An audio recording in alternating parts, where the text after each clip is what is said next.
안녕하세요. 지식자파정입니다. 한나라 말기 중국은 매우 혼란했습니다. 태평교 황건적의 나흔을 시작으로 길고 긴 혼란 시기를 거쳐 분열되었던 한나라는 세 개의 나라로 정립이 되는데요.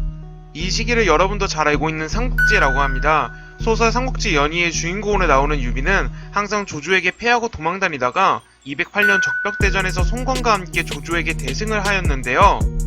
그 후 유비는 기세를 모아 형주와 익주를 손에 얻고 218년에는 한중을 얻게 됩니다.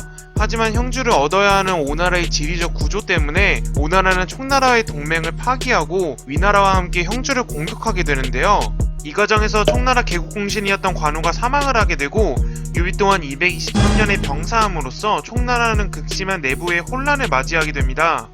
당시 총나라의 세력을 살펴보자면 기존의 익주에 살고 있던 원주민과 유비를 초기부터 따라온 세력, 그리고 형주에서 합류한 세력 등 여러 세력의 연합 정권이었는데요. 연합을 이끌었던 개국공신들과 리더의 사망은 곧 내부의 혼란을 일으킨 것이죠. 하지만 제갈량은 단 6년 만에 국내 문제를 해결하고 북벌을 진행하는데요. 1차 북벌에서 총나라의 전략은 이렇습니다. 한중과 장안 사이의 기곡로에서 조은의 별동대가 어그로를 끄는 동안 제갈량의 본대가 기산을 통과하고 옹주 서부를 장악한 뒤 장안을 포위하는 전략인데요. 실제로 절반은 성공하여 위나라 대장 조지는 조은을 막기 위해서 기곡에서 대치를 하였고, 제갈량이 기산을 통과하자 위나라에서 충정하지 않았던 일부 강족들이 호응하여 천수를 얻게 됩니다. 천수를 발판으로 옹주 전역을 석권하기 위해서는 위나라 장군 곽해가 주둔 중인 상규 지역을 차지해야 했는데요. 그러기 위해서는 안정군에서 남아주는 위나라 장악군을 막아야 했습니다. 쉽게 설명드리자면 존버만 하면 총나라 옹주 석권은 기정사실인 것이죠. 그래서 제갈량은 총애하던 마속에게 가정에서 위나라군을 막으라고 길목에 진지를 세울 것을 지시하였는데요. 하지만 마속은 길에 진을 치지 않고 산에 올라가서 진을 치게 되어 위나라 장압에게 패퇴를 하게 됩니다.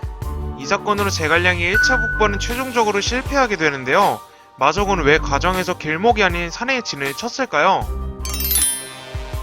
제 나름대로 의견을 내보겠습니다. 주관적인 의견이니까요. 너무 깊게 생각하지는 말아주세요. 먼저 가정의 위치를 보시면 안정군에서 천수군으로 넘어가는 육반산맥 뒤쪽에 위치한 길목인데요. 이 길목을 틀어막고 있으면 장압 입장에서는 애매모호한 상황이 됩니다. 뒤로 돌아가면 총나라의 옹주 석권은 확실하게 되며 다른 길로 돌아간다 하더라도 마속의 군대가 추격하지 않으리란 보장도 없으니까요. 그리고 마속도 이를 분명히 알고 있었을 겁니다. 마속 입장에서는 본인의 역할이 메인 역할이 아닌 서브 역할이란 것도 아주 잘 알고 있었겠죠. 하지만 마속은 대치보단 장악과의 일전을 통해서 천수 지역을 더 단단히 하고자 하려는 마음이 컸던 것 같습니다. 왜냐하면 옹주의 대부분이 총나라에 항복한 상황이었고, 곽해가 주둔한 상규와 회의 중인 양주 농서군 등 후방 세력의 평정도 시간 문제였으니 마속 입장에서는 장악과의 싸움은 길고 긴 장기전이 아니라 유리한 고지를 먼저 선점한 뒤 단기전으로 장압을 이기고 가정을 공고히 하는 전략을 선택한 것이죠. 실제로 왕편전에는 마속이 물을 버리고 험준한산에 진을 쳤다고 나오는데요. 옹주 전역을 잃을 수 있다는 긴급한 상황에 빠르게 가정까지 도달하였던 위나라군을 일거에 공격하려는 셈이 아니었나 생각이 듭니다. 물론 저의 개인적인 의견과 해석이니까요. 재미로만 들어주시고요. 의도가 어찌되었든 결과는 여러분도 알다시피 마속은 패퇴하고 총나라는 정벌에 실패를 하죠. 가정전투 이전의 마속의 모습은 사서에서 남만정벌 때 활약한 후 별다른 언급이 없는 것으로 보아 크게 문제점이 보이지 않는 유망주 장교였을 겁니다. 그런 그가 아무런 의도가 없이 등산을 했을 거라고는 생각하지 않습니다. 판단에 실수가 있었던 거는 맞지만 마속은 장악군 간의 일전을 앞두고 유리한 지역을 선점할 생각을 가지고 산에 진을 친 것은 아닐까요? 여러분들의 생각은 어떠신가요? 의견이 있으시면 댓글로 작성을 해주시고요. 영상이 재밌었다면 구독과 좋아요를 꼭 부탁드립니다. 시청해주셔서 감사하고요. 저는 다음 영상에서 찾아뵐게요.